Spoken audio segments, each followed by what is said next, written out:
head coach Brendon McCullum. We're going to start with David Charlton from the Press Association. Go ahead, David. Hi, Brendon. How do you assess that performance? Obviously, pretty poor.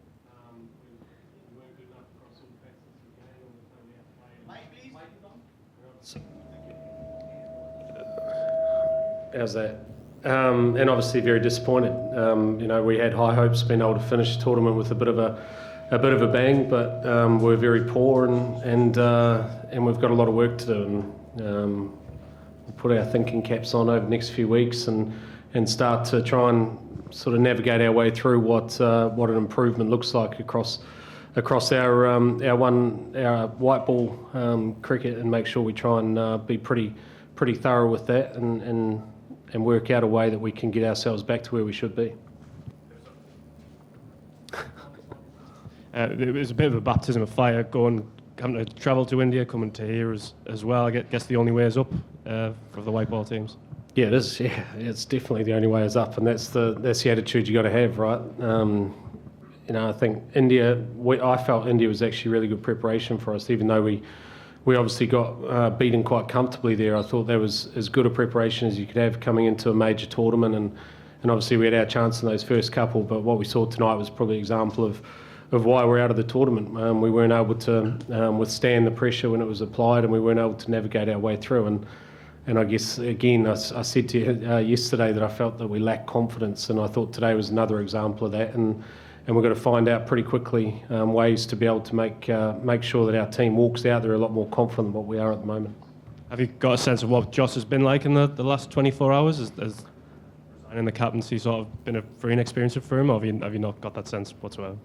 I think we saw yesterday, he's obviously, he mentioned that he was really sad about leaving the post, and that's natural, right?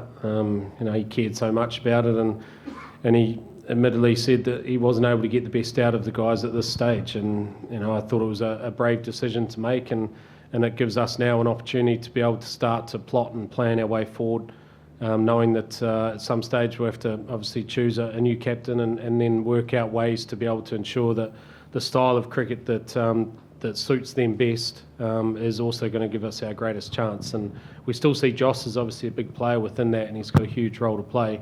But it will be an exciting time for a new captain to try and put their stamp on it. Just lastly, what's next on the agenda for you?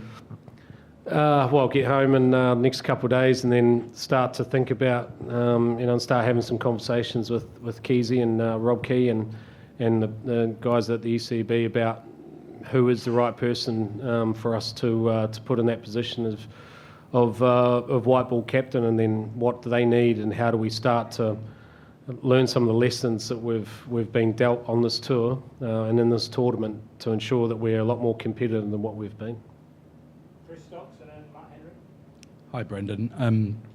There's obviously a greater alignment in this white ball setup and the test setup since you've taken over.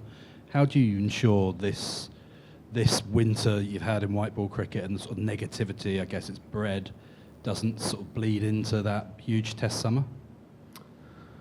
Yeah, look, obviously, I think you guys know me well enough. I'm a very positive person, and I like to try and create a positive environment.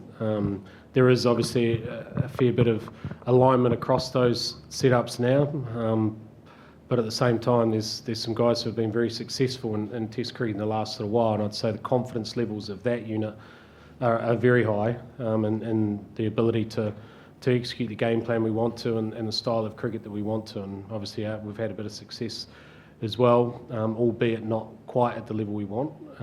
I think we're a little further down the road with that, and I think we're big enough to work out that this is a slightly different task, and we've got to try and ensure we put the plans in place for this style of cricket and the demands of white ball cricket, and try and separate them as best you can. But I guess that comes down to your skills of your leaders and how calm they can remain under pressure and still keep trying to drive the team forward across all the different forms of the game.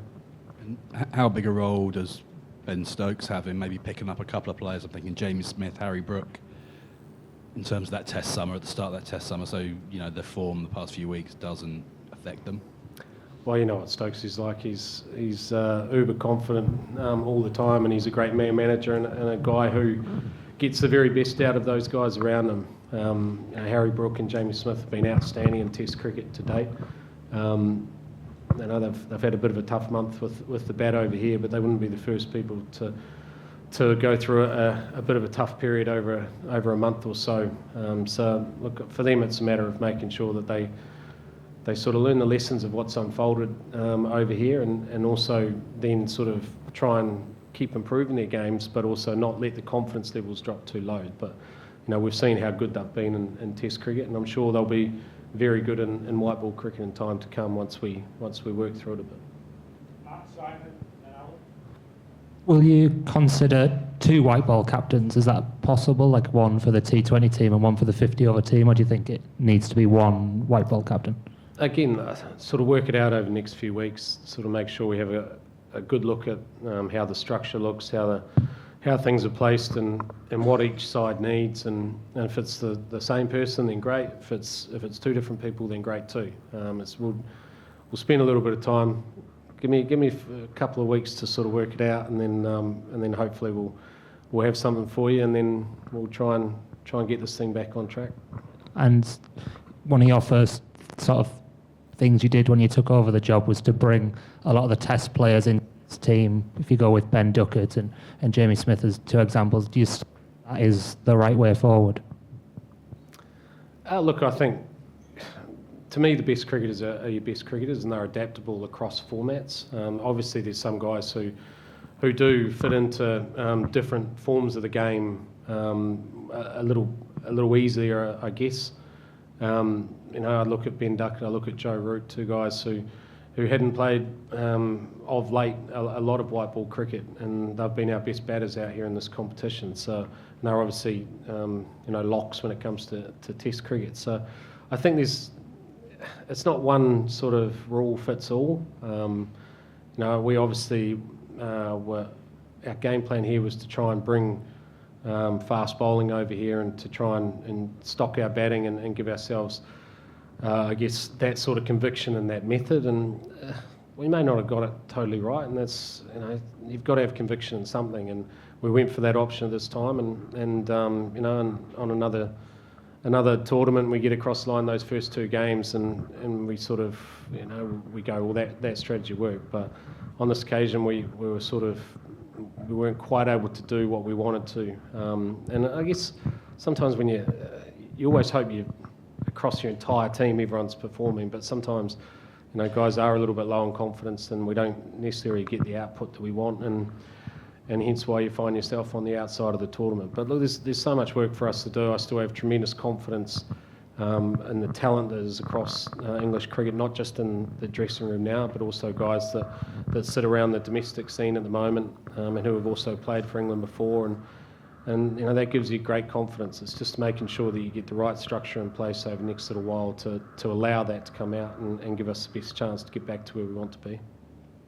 Simon, Ali, and then we'll do one more. Baz, could you, in theory, bring in a captain, a white ball captain who's not in the team at the moment? Maybe because they have qualities as a leader. Maybe I'm just thinking of Sam Billings or Sam Curran, not in the squad at the moment, but they have captaincy experience. Could you contemplate bringing someone in from outside of that sort? Again, Simon, give us a couple of weeks to work it all out, and sort of digest what's happened over the last month and a half, and then start to plot and plan our way forward from there. Ali, please. Could you give us an appraisal of Jofra Archer's winter overall, and on top of that, what the possible chances are of pulling the trigger on a Test return this summer? Yeah, I think if we look at Joff, he's been out of competitive cricket for a couple of years, right? And I think it's taken probably just a little bit of time to get the rhythm of gameplay back, but I think he's been really good. He's bowled high pace, he's played a lot of cricket, he's been able to get significant workload under his belt throughout this time, and we've seen moments of how great Joff is. Even tonight, a couple of wickets he took, the other night against Afghanistan, 3 with the new ball. We know how great a player Jofra is at the very top of his game, and to have him back and to have him fit and excited about playing is a real win for English cricket. We've got to make sure that we're always doing the right thing by Joff as well, and understanding the risks involved. But I'm pretty sure he's pretty keen to play Test cricket, and you look you look at someone like Joff and you look at where he, if you can add him to the battery of fast bowlers you're trying to build, then it only strengthens your squad. So, we'll wait and see. But overall, I'm really pleased with where Joff's at, and it's great to see him back playing and injury-free at the moment for this summer coming. Well, yeah, I guess so. We'll find out, I guess. But, the other conversations, again, that I'll sit down with some of the players after this and work out, what their ambitions are over the next little while. And I would imagine that Joff would be keen to play Test cricket this summer, yeah. Yeah. Hi, Brendon. What's your quick assessment of the performance of the English team? Do you think it's a case of change in approach, needing to change the approach, and same set of players can produce output with the change of approach, or is it reached to a point where you would need a change of personnel, change of resources? Well, I think I kind of answered that a little bit before. We're disappointed with how we've performed in this tournament, and we've got to put our hands up and acknowledge that it wasn't good enough, and that's okay in sport. You don't get to be upset if you haven't played well. That you want to be in the situation of playing international cricket and representing your country and playing in front of the fans all around the world. And sometimes it doesn't work out, and you just got to wear that as best you can and try and keep moving forward and improving and try and I guess contribute to the team. From our point of view, we've obviously now got a structural change which is going to take place with a new captain coming in, and then with that they'll bring some of their own ideas and want to stamp their own style on things. So there'll be a natural evolution of the team anyway. But the guys that are in that dressing room are very good cricketers. There's very good cricketers throughout England, and it's a matter for us as coaches and leaders to try and get the best out of that and to try and bring the right combination of players together for the task at hand. And that's what's in front of us over the next little while, which is exciting, by the way. It is. Life's always more fun when you've got a move to make, and we've got a move to make over the next little while. Okay, thank you. Thank you.